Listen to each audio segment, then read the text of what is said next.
Hi friends, welcome to Kamakshi tailoring class. నా పేరు yes జ్యోతి. నేను ఈరోజు డిజైనర్ బ్లౌజ్ ఏ విధంగా కుట్టాలో చూపిస్తున్నాను. హైట్ వచ్చేసి 15 inches, width 10 inches, shoulder 6 inches, arm పొడవు 6.5, మధ్యలో ఒక టక్ ఇవ్వాలి. ఈ విధంగా మెయిన్ క్లాత్ ఓపెన్ చేసుకోవాలి. మెయిన్ క్లాత్ మధ్యలో 9 ఇంచెస్ దగ్గర ఒక మార్కింగ్ అనేది చేసుకోవాలి. 2.5 ఇటు సైడ్, టక్ నుంచి 2.5 ఇటు సైడ్, మళ్ళీ ఈ విధంగా బాక్స్ లాగా మార్కింగ్ చేయాలి. ఈ బాక్స్ లాగా మార్కింగ్ చేసిన తర్వాత ఒక కార్నర్ మాత్రమే రౌండ్ షేప్లో మార్క్ చేయాలి. ఒక కార్నర్ షార్ప్గా వస్తుంది, చూడ్డానికి మ్యాంగో షేప్ లాగా వస్తుంది. ఫ్రెండ్స్, నా మార్కింగ్ అనేది లైట్గా ఉంది ఫ్రెండ్స్, సరిగా కనిపించట్లేదు. నెక్స్ట్ టైం డార్క్గా మార్కింగ్ చేస్తాను. అదేవిధంగా లైనింగ్ కూడా కట్ చేసి రెడీగా పెట్టుకోవాలి.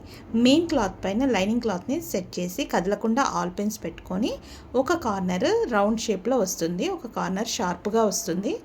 ఈ విధంగా ఒకవైపు షార్ప్గా స్టిచ్ వేసుకుంటూ రావాలి స్ట్రైట్గా. తర్వాత టక్స్ ఇవ్వాలి. టక్స్ అనేది క్రాస్గా ఇవ్వాలి. ఈ విధంగా ఇచ్చిన తర్వాత లైనింగ్ని లోపలికి మడిచేయాలి. మడిచేసి మెయిన్ క్లాత్ పైన కార్నర్కి స్టిచ్ వేస్తూ రావాలి. ఈ విధంగా వేయడం వల్ల మనకు షేప్ అనేది కరెక్ట్గా నీట్గా కనిపిస్తుంది. కార్నర్కి వేయాలి ఫ్రెండ్స్. ఈ విధంగా వేసిన తర్వాత కట్ చేసి టర్న్ చేసుకుని లైనింగ్ ఏ విధంగా ఉందో అదే విధంగా స్టిచ్ అనేది వేస్తూ రావాలి. నీట్గా లైనింగ్ కరెక్ట్గా ఉంది ఫ్రెండ్స్, అదేవిధంగా స్టిచ్ వేస్తూ రావాలి. ఎక్స్ట్రా క్లాత్ని నేను 1 ఇంచ్ ఎక్స్ట్రాని తీసుకున్నాను, అదే క్లాత్ని ఫోల్డ్ చేస్తున్నాను.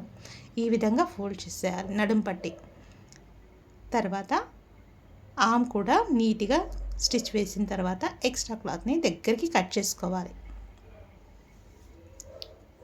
ఈ విధంగా కట్ చేసుకున్న తర్వాత షోల్డర్ మధ్య భాగంలో పట్టుకొని నడుం పట్టి ఒకసారి మళ్ళీ ఫోల్డ్ చేసి కార్నర్కి స్టిచ్ వేస్తూ రావాలి.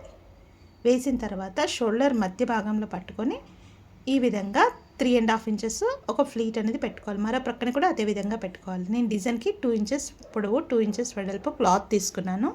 ఈ విధంగా ట్రయాంగిల్ షేప్లో ఫోల్డ్ చేసి స్టిచ్ వేసుకొని ఎక్స్ట్రా క్లాత్ని కట్ చేసుకున్నాను. ఈ విధంగా రెడీ చేసుకోవాలి. నేను డోరీ కుట్టి రెడీగా పెట్టుకున్నాను ఫ్రెండ్స్. ఈ విధంగా 2 ఇంచెస్ కట్ చేసి రెడీగా పెట్టుకోవాలి. పెట్టుకున్న తర్వాత ఆ డోరీ థ్రెడ్ని ఈ విధంగా ఫోల్డ్ చేయాలి. ఫోల్డ్ చేసి నీట్గా స్టిచ్ వేయాలి. ఈ విధంగా 2 టైమ్స్ ఫోల్డ్ చేసి నీట్గా స్టిచ్ అనేది వేయాలి.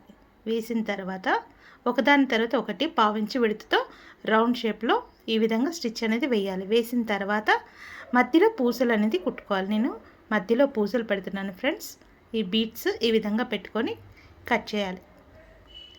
తర్వాత డిజైన్ కోసం నేను ఒక 4 ఇంచెస్ పేపర్ తీసుకున్నాను. మధ్యకి ఫోల్డ్ చేసి మనం ఇందాక డిజైన్ కుట్టి రెడీగా పెట్టుకున్నాం కదా ట్రయాంగిల్ షేప్లో, ఒకదానిపైన ఒకటి వచ్చేటట్టుగా సెట్ చేస్తూ స్టిచ్ వేస్తూ రావాలి. కరెక్ట్ మధ్యకి వచ్చేటట్టుగా స్టిచ్ వేస్తూ రావాలి. కట్ చేసి మరో ప్రక్కన కూడా అదే విధంగా స్టిచ్ అనేది వేయాలి. ఫ్రెండ్స్, ఈ వీడియో నచ్చినట్టయితే లైక్ చేయండి, షేర్ చేయండి, సబ్స్క్రైబ్ చేయండి ఫ్రెండ్స్. ఈ ఎక్స్ట్రా క్లాత్ని ఈ విధంగా తీసుకోవాలి. ఎక్స్ట్రా క్లాత్ అంటే 1 ఇంచ్ క్లాత్ పొడవు, మనకు డిజైన్ ఎంత ఉందో అంత పొడవు క్లాత్ తీసుకున్నాను ఫ్రెండ్స్. కార్నర్కి ఈ విధంగా మార్చేసి ఈ విధంగా మార్చేసి స్టిచ్ వేశాను. తర్వాత నేను డోరీ థ్రెడ్ తీసుకున్నాను ఫ్రెండ్స్, గోల్డ్ కలర్ది. దాన్ని ఈ విధంగా రౌండ్ తిప్పుతూ వచ్చాను. డిజైన్ అనేది ఈ విధంగా సెట్ చేశాను.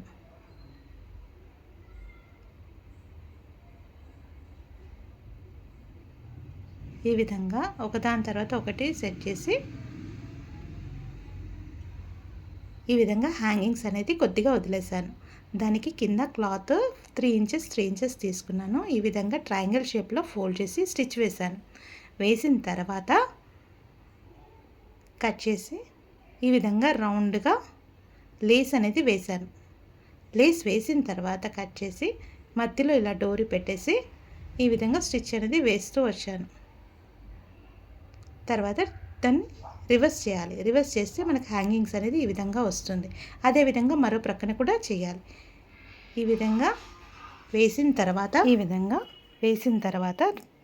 నేను ఎక్స్ట్రా 2 హ్యాంగింగ్స్ కూడా కుట్టాను ఫ్రెండ్స్. వెనక టర్న్ చేసి పేపర్ని తీసేయాలి. తీసిన తర్వాత మనకు 1 సైడ్ షార్ప్గా అంటే స్ట్రైట్గా ఉంటుంది కదా, ఆ ప్లేస్లో డిజైన్ అనేది సెట్ చేసి ఒక స్టిచ్ అనేది వేయాలి.